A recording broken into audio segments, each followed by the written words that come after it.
Praise the Lord. दोस्तों, हम आपका स्वागत करते हैं आज रात की प्रार्थना में। और प्रार्थना में जाने से पहले हम परमेश्वर के वचन की ओर देखेंगे, फिर हम आपके लिए, आपके परिवार के लिए प्रार्थना करेंगे। और आज मैं आपसे बात करना चाहता हूं कि यीशु मसीह ने क्यों कहा कि ये मेरा मांस खाओ और मेरा लहू पियो। इस बात को समझने के लिए मैं आपको एक कहानी के द्वारा समझाना चाहूंगा कि एक बार एक स्त्री होती है और वो प्रेग्नेंट होती है। जब उसकी डिलीवरी का समय आता है तो डिलीवरी करते समय उसकी मृत्यु हो जाती है और बच्चे का जन्म हो जाता है। जब बच्चे का जन्म होता है तो वो स्त्री के रिश्तेदार कहते हैं कि इस बच्चे ने अपनी मां को खा लिया है। इसका क्या मतलब हुआ? क्योंकि उस बच्चे को जन्म देते समय उसकी मां की मृत्यु हो गई, इसलिए लोगों ने कहा कि इस बच्चे ने अपनी मां को खा लिया है, यानी कि इस बच्चे के कारण इसकी मां की मृत्यु हो गई है। यदि ये बच्चा पैदा न होता तो शायद ये स्त्री, इसकी मां न मरती, परंतु इसकी मां इसलिए मर गई क्योंकि ये बच्चे का जन्म हुआ। इस बच्चे को पैदा करते समय इसकी मां मर गई, इसलिए ये कहावत बन गई कि इसने अपनी मां को खा लिया है। दोस्तों, आप समझ रहे हैं इस बात को? इसी प्रकार से प्रभु यीशु मसीह ने हमारे लिए और आपके लिए, हमें नया जन्म देने के लिए अपने आप को बलिदान कर दिया। वो हमारे लिए मर गए, इसीलिए तो प्रभु यीशु मसीह ने कहा मेरा मांस खाओ और मेरा लहू पियो। जैसे कि लिखा है मत्ती रचित सुसमाचार उसका 26 अध्याय और 26 और 27 और 28 पद में, जहां पर कुछ इस प्रकार से लिखा है, जब वे खा रहे थे तो यीशु ने रोटी ली और आशीष मांगकर तोड़ी और चेलों को देकर कहा, लो खाओ, यह मेरी देह है। आमीन।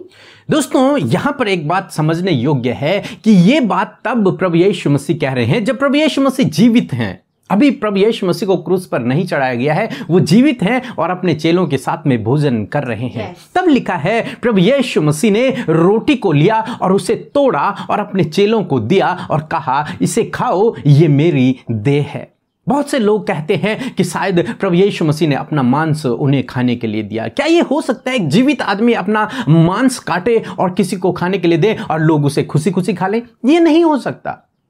और अगर यीशु मसीह ऐसा करते तो यीशु मसीह जीवित कैसे रहते? अगर उनका मांस वो काट काट के अपने चेलों को दे देते तो वो जीवित कैसे रहते? नहीं, ऐसा नहीं हुआ, बल्कि वो नॉर्मल एक रोटी थी जिसे आप और हम खाते हैं। उस रोटी को प्रभु यीशु मसीह ने लिया, उस रोटी को तोड़ा और अपने चेलों को दिया, ये स्मरण रखने के लिए कि तुम इसे खाते समय इस बात को याद रखना कि मैंने तुम्हारे लिए अपने प्राणों को दिया है। दूसरे शब्दों में यदि हम उस कहानी को इससे मैच करें तो लगता है कि जैसे हमने यीशु मसीह को खा लिया, क्योंकि हमारे कारण ही यीशु मसीह की मृत्यु हुई।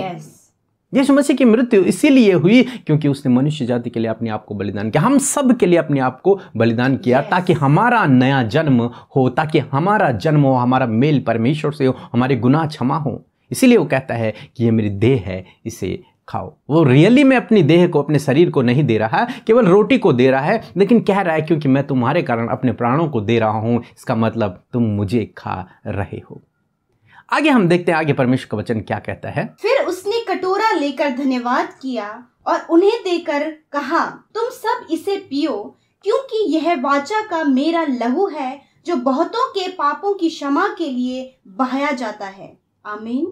दोस्तों, फिर प्रभु यीशु मसीह ने एक कटोरा लिया जिसमें क्या था? जिसमें जूस था, और उस जूस को प्रभु यीशु मसीह ने अपने चेलों को दिया और कहा कि ये मेरा लहू है। वास्तव में यदि प्रभु यीशु मसीह अपनी नस को काट कर एक बोतल में भरते और तब अपना लहू अपने चेलों को पीने के लिए देते तो वो कभी भी उसे नहीं पीते और यीशु मसीह फिर जीवित भी नहीं रह पाते। लेकिन ऐसा नहीं हुआ, बल्कि वहाँ पर जो भोजन के साथ में जो जूस था, जैसे हम भोजन के साथ में पानी पीते हैं या फिर जूस पीते हैं, ऐसे ही वहाँ पर जो जूस था वही जूस प्रभु यीशु मसीह ने अपने चेलों को दिया और उनसे कहा कि ये मेरा लहू है। क्यों कह रहे हैं? क्योंकि मैं तुम्हारे कारण अपने लहू को बहा रहा हूं। तब कहते हैं इसको पियो।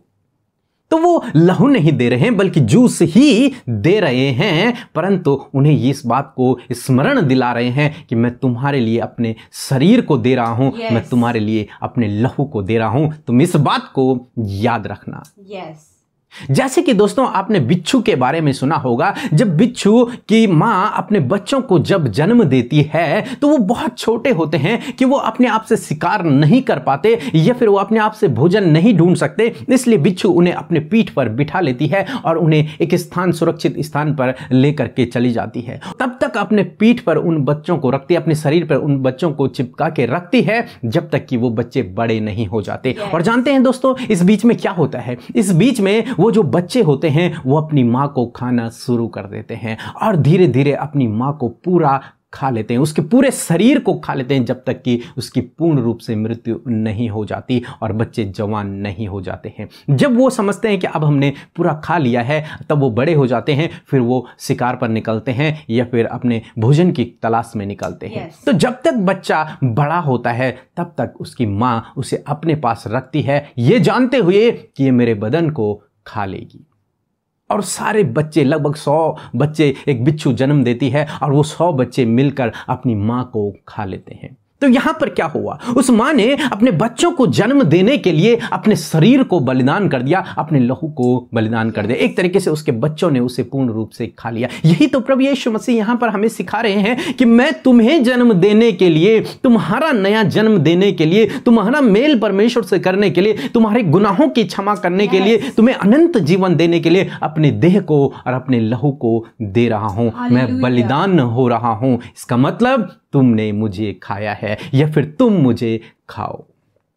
इसीलिए प्रभु यीशु मसीह ने वो कटोरा लिया और वो रोटी ली और अपने चेलों को दिया और कहा, ये मेरा मांस है, ये मेरा लहू है। क्यों? क्योंकि ये तुम्हारे लिए बहाया जा रहा है, क्योंकि ये तुम्हारे लिए तोड़ा जा रहा है। तब प्रभु यीशु मसीह कहते हैं कि ये मेरी नई वाचा का लहू है, ये मेरी नई वाचा है। पुरानी वाचा में, जब हम पुराने नियम में देखते हैं तो वाचा में क्या था कि साल में एक बार मेमने का लहू बहाना है, तब एक बार तुम्हारे पापों की क्षमा होगी, फिर दूसरे साल ऐसा ही करना है। परंतु यहां पर स्वयं प्रभु यीशु मसीह एक ऐसा मेमना बन गए जो हमेशा हमेशा के लिए एक ही बार मनुष्यों के लिए बलिदान हो गया। अब जो व्यक्ति उस बात पर विश्वास करता है कि प्रभु यीशु मसीह ने मेरे लिए अपने लहू को बहाया, अपने प्राणों को बलिदान कर दिया, उस व्यक्ति के लिए प्रभु यीशु मसीह ने वादा किया कि वो उद्धार को पाएगा, उसके गुनाह क्षमा हो जाएंगे, उसका मेल परमेश्वर से हो जाएगा और वो अनंत जीवन को प्राप्त करेगा। ये प्रभु यीशु मसीह की दया और अनुग्रह की एक नई वाचा को प्रभु यीशु मसीह ने यहां पर स्थापित किया। अपने चेलों से, हम सबसे एक नए वादे को प्रभु यीशु मसीह ने यहां पर किया। जो इस बात पर विश्वास कर लेगा वो उसके गुनाह क्षमा हो जाएंगे। सो दोस्तों, मैं आशा करता हूं कि आप समझ गए होंगे कि क्यों आखिर प्रभु यीशु मसीह ने कहा कि ये मेरा मांस है, ये मेरा लहू है, इसे पियो। सो प्रभु आपको इस वचन के द्वारा बहुत आयत से आशीष दे। आमीन। दोस्तों, इस समय होगा जब हम एक गवाही को सुनेंगे किस प्रकार से प्रभु यीशु मसीह अपने लोगों के जीवन में अद्भुत आश्चर्य कर्मों को कर रहा है, उनके जीवन में जो रोज प्रार्थना कर रहे हैं। उसके बाद हम प्रार्थना में जाएंगे। आप हमारे साथ में प्रार्थना में बने रहे। सभी को जय मसीह की। मेरा नाम सरबजीत है, मैं चंडीगढ़ से बोल रही हूँ। मेरी गवाही ये है कि मैं पिछले 2 साल से ब्रदर पीके मसीह और सिस्टर अमृता की सुबह शाम की प्रार्थनाएं सुनती हूँ। तो पिछले दिन मेरा भाई लवली, छोटा भाई है मेरा, जो बीमार हो गया था, उसके सेल कम हो गए थे। तो मैंने प्रेयर सेंटर में कॉल किया, ब्रदर ने मेरे भाई के लिए प्रार्थना की। जब दूसरे दिन उसका ब्लड टेस्ट करवाया तो उसके सेल ठीक हो गए थे, उसने चंगाई पाई। मेरी दूसरी गवाही ये है कि मेरे बेटे ने एक कॉम्पिटिटिव एग्ज़ाम दिया था, तो उसके लिए मैंने सिस्टर और ब्रदर से प्रार्थना करवाई। वो बहुत अच्छे नंबरों से पास हो गया है। इसके लिए मैं प्रभु यीशु मसीह का बहुत बहुत धन्यवाद करती हूँ। सिस्टर अमृता और ब्रदर पीके मसीह का बहुत बहुत धन्यवाद करती हूँ। Thank you Jesus. सो हम प्रभु यीशु मसीह का धन्यवाद करते हैं सुंदर सी गवाही के लिए, जिसे सुनकर हम सब उत्साहित हुए हैं। प्रभु यीशु मसीह ने जैसे इनके जीवन में कार्य किया, इनकी प्रार्थना का उत्तर दिया, ऐसे परमेश्वर आप सबके जीवन में भी करना चाहते हैं। सो प्रभु आपको इस गवाही के द्वारा आशीष दे। आइए हम सब मिलकर आज की सुंदर शाम में पिता परमेश्वर प्रभु यीशु मसीह से प्रार्थना करें। धन्यवाद धन्यवाद धन्यवाद करते हैं स्वर्ग में विराजमान पवित्र पवित्र पवित्र परमेश्वर प्रभु यीशु मसीह, हम आपका धन्यवाद करते हैं। धन्यवाद करते प्रभु हमारे उद्धारकर्ता, हम सब के लिए अपने प्राणों को देने वाला, अपनी देह अपने लहू को हमारे लिए देने वाला परमेश्वर है प्रभु। और पिता हम सबको अनंत जीवन का भागी और उस पिता से हमारा मेल कराने वाला परमेश्वर है। इसलिए प्रभु हम सब मिलकर आपकी उपासना करते हैं शाम में मेरे पिता। हम सब आए हैं प्रभु आपकी पवित्र उपस्थिति में पिता, आपसे बातचीत करने, आपका धन्यवाद करने, आपकी स्तुति करने, आपकी महिमा करने मेरे प्रभु। और आज जितने भी लोग इस प्रार्थना में शामिल हैं प्रभु यीशु मसीह के पवित्र नाम से प्रभु वो आशीष पाए मेरे खुदा। प्रभु आपकी होली प्रेजेंस को फील करें। हाँ प्रभु, छोटे से लेकर बड़े तक हर एक जन प्रभु जो लौ लगाकर तुझसे प्रार्थना कर रहा है वो महसूस करे कि प्यारे यीशु आप उनके सबसे ज्यादा करीब हैं, क्योंकि प्रभु आप पिता हमें सबसे करीब से जानने वाले परमेश्वर है खुदावन। इसलिए प्रभु हम धन्यवादी हैं। इस धन्यवाद की भेंटों को देते हुए प्रभु आपके सम्मुख हम आते हैं। और प्रभु आप ग्रहण कीजिए हर एक के जीवन से धन्यवाद के जो भेंट आ रहे हैं पिता, उसे आप रिसीव करें परमेश्वर पिता, क्योंकि परमेश्वर हर एक जन प्रभु अपने जीवन के लिए, अपनी खुशियों के लिए, अपने जीवन के भले कामों के लिए धन्यवाद दे रहा है, अपने भले चंगे रहने के लिए, अपने स्वस्थ रहने के लिए और जीवितों की पृथ्वी पर जीवित रहने के लिए धन्यवाद दे रहे हैं प्रभु। इसलिए आप इस धन्यवाद की भेंट को ग्रहण करें खुदा। मेरे प्रभु आज की शाम में मेरे पिता दिन भर में यदि हमसे कोई भी गुनाह, गलती, कोई भी अपराध हुआ है पिता, आपके व्यवस्था के विरोध, आपके विरोध में हमने जो गलतियां, जो अपराध किए हैं, हाँ प्रभु आपके बेटे बेटियों ने, हम सब ने प्रभु, तो आप हम सब के गुनाहों को माफ करें, आप हमें पाक साफ करें, आप हमें प्रभु दूसरा मौका दे प्रभु कि हम उन बातों से फिर कर प्रभु नए रास्ते पर चल सके परमेश्वर प्रभु, ताकि प्रभु जो अच्छे भले काम हम करें उससे प्रभु तेरी तारीफ और महिमा होने पाए। पिता धन्यवाद करते, दिन भर में सुरक्षित रखा, सहायता मदद किया प्रभु, हर एक नुकसान, हर एक दुर्घटना से बचाया प्रभु, और सुरक्षित आज घरों में रखा है और अपनी उपस्थिति में हमें बनाए रखा है। इस बात के लिए धन्यवाद मेरे प्रभु। वचन के लिए प्रभु तहे दिल से प्रभु, जो इस पैशन वीक में प्रभु हम तेरे कार्यों को देख रहे हैं प्रभु, और सबसे बड़ा कार्य प्रभु तूने ये किया प्रभु कि अपने चेलों को प्रभु तूने इस बात को प्रभु स्मरण दिलाने के लिए कहा कि ये मेरा देह है और ये मेरा लहू है, मनुष्य जाति के छुटकारे के लिए दिया गया है, इसे खाओ और इसे पियो। हाँ मेरे परमेश्वर पिता, तूने प्रभु हम सब के लिए अपने प्राण को, अपने देह को और अपने लहू को बहाया परमेश्वर पिता। इसलिए प्रभु हम सब प्रभु इस बात को स्मरण करे हुए हैं प्रभु कि हम सब के लिए प्रभु जी, हम सब पर्सनली प्रभु इस बात का अंगीकार करते हैं। हाँ प्रभु मेरे लिए, हाँ प्रभु इन भाई बहनों के लिए तूने अपना देह दिया है प्रभु, अपना लहू बहाया है प्रभु यीशु मसीह। हाँ इस बात का विश्वास हम करते हैं, और प्रभु जब हम इस बात पर विश्वास करते हैं तो तू कहता है कि तुम्हारा मेल पिता से और तुम्हें उद्धार और स्वर्ग का वारिस मैं बनाऊंगा। ये वायदे प्रभु तूने हमसे किए और तूने हमें ये दिए हैं परमेश्वर पिता। मेरे प्रभु आज जितने भी लोग प्रभु तेरी उपस्थिति में हैं, यदि आज वो किसी भी दुख में, किसी भी परेशानी, किसी भी मुश्किल में, किसी भी कठिन दौर से गुजर रहे, स्ट्रगल उनके जीवन में है, तो प्रभु आज आप उनकी समस्या का समाधान करें। प्रभु हम नहीं जानते कि किस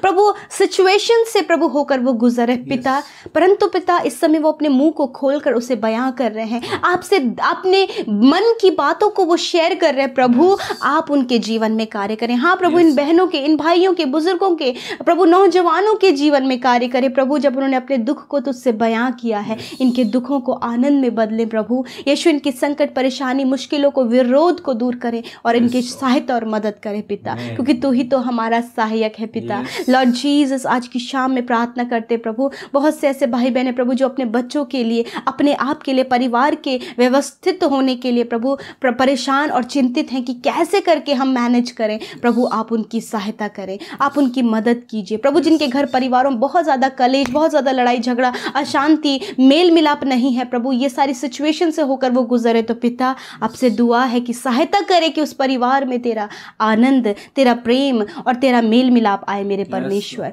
धन्यवाद करते पिता। मैं प्रार्थना करती हूँ प्यारे खुदावन, इस समय नौजवान जिस भी सिचुएशन से, जिस भी प्रॉब्लम से होकर गुजरे, जो उनके लाइफ में परमेश्वर बहुत बड़ी प्रॉब्लम्स को क्रिएट कर रहा है, तो प्रभु हम उन नौजवानों के छुटकारे के लिए प्रार्थना करते हैं कि आप उन्हें छुटकारा दीजिए उस प्रॉब्लम से जो उनकी लाइफ में आ पड़ी है प्रभु जी। जितने लोग आज एडिक्शन में है, नाना प्रकार के एडिक्शन में है प्रभु यीशु, उन एडिक्शन से उन्हें बाहर निकाले। छोटे बच्चे, नौजवान, बुजुर्ग जो भी एडिक्शन में पाए जाते हैं खुदा, उनकी सुधि लेकर उन्हें छुटकारा दीजिए, क्योंकि प्रभु बहुतों के छुटकारे के लिए ही तो प्रभु तूने अपने आप को दिया है परमेश्वर। हाँ प्रभु आज प्रभु उस छुटकारे को प्रभु हम आपके लोगों के जीवन में चाहते हैं प्रभु। दुष्ट आत्मा से, दुष्ट आत्मा के बंधनों से प्रभु आपके लोग छुटकारा पाए। खुदावन आज जितने लोग अस्वस्थ बीमार हैं प्रभु, यीशु मसीह के नाम से खुदा उनके शरीर से सारी बीमारियां, हर एक रोग, हर एक दर्द, हर एक चोट यीशु के नाम से दूर हो और वो चंगे भले और स्वस्थ हो जाएं यीशु मसीह के नाम से। खुदावन धन्यवाद। छोटे बच्चों से लेकर बड़े बुजुर्ग तक प्रभु हर एक के शरीर की सुधि आप ले रहे हैं प्रभु। हर एक को आपने चंगा किया, हर एक के शरीर से प्रभु रोगों को नष्ट कर दिया है। इस बात की प्रतीति हम करते प्रभु जी। हम ये विश्वास कर लेते कि आज जितने लोगों ने प्रार्थना में प्रभु इस बात का अंगीकार किया कि तेरे कोड़े खाने से, हाँ प्रभु, तुझ पे विश्वास करने के द्वारा उन्होंने शिफा को पाया है। धन्यवाद पिता चंगाई छुटकारे के लिए। आज रात में अपने लोगों को अच्छी नींद दीजिए प्रभु, उन्हें बुरे सपनों से छुटकारा दीजिए प्रभु। दुष्ट जो प्रभु बुरे सपनों के द्वारा प्रभु जी गलत बातों को, नेगेटिविटी को प्रभु यीशु मसीह वे विचार को इनके जीवन में लेकर आते, तो प्रभु इसी समय वो सारी बातें कैंसिल आउट हो जाए यीशु के नाम से। हम उसे वॉश आउट करते यीशु मसीह के नाम से, उसे हम दूर करते यीशु मसीह के नाम से। धन्यवाद करते प्रभु। सुकून भरी नींद लेकर नया दिन प्रभु तेरे लोग तेरे साथ में देखें और तेरी महिमा करें प्रभु। हम नहीं जानते कि आज आपके लोग किस समस्या से, किस परेशानियों से होकर गुजर रहे हैं, परंतु पिता आप जानते हैं, आप बेहतर जानते हैं। आप उनके जीवन में कार्य करें। कमेंट बॉक्स में प्रभु जी, फेसबुक पेज, इंस्टाग्राम में प्रभु बहुत सारे लोगों ने अपने प्रार्थना निवेदनों को आज की शाम में भेजा है। यीशु मसीह के पवित्र नाम से प्रभु जी उन लोगों के जीवन में आप कार्य कीजिए। हाँ, जो यंगस्टर्स हैं, जो बुजुर्ग हैं, जो बच्चे हैं प्रभु, आप उनके जीवन में कार्य कीजिए प्रभु जी। धन्यवाद करते हैं कि आपने हम सब की सुधि लेकर हम सब की प्रार्थना का उत्तर दिया। पिता हम अपने जीवनों से धन्यवाद, आदर, प्रेम आपको देते और यीशु के पवित्र नाम से इस प्रार्थना को मांग लेते हैं। सुने और ग्रहण करें। आमीन, आमीन और आमीन।